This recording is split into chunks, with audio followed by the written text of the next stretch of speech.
5 টাকার কফি। আমি আজ আপনাদের দেখাবো ফুলকপি ভাজা মাখা। দেখুন আমি কিভাবে করি। এখানে লাগছে আমার ফুলকপি, কাঁচা লঙ্কা, শুকনো লঙ্কা, আর লাগছে পেঁয়াজ, রসুন। এখানে আমি গরম জল বসিয়ে দিয়েছি। কপিগুলো একটু ভাপিয়ে নেব। এটা হয়ে গেছে, নামিয়ে নেব। আমি লঙ্কাগুলো ভেজে নেব। লঙ্কাগুলো ভাজা হয়ে গেছে, তুলে নেব। পেঁয়াজ রসুনগুলো ভেজে নেব। এবার আমার পেঁয়াজগুলো ভাজা হয়ে গেছে, তুলে নেব। এবার ফুলকপিগুলো দিয়ে দেবো। এবার স্বাদ মতো নুন দিয়ে দেবো একটু হলুদ। এটা লাল লাল করে ভেজে নেব।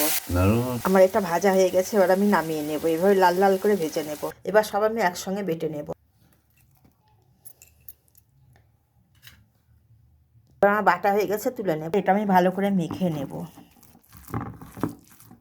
এইভাবে আপনারা কপি বাটা মাখা খেয়ে দেখবেন। ভালো লাগলে একটা লাইক, একটা সাবস্ক্রাইব দেবেন। নমস্কার, রাখছি। দেখা হবে অন্য ভিডিও।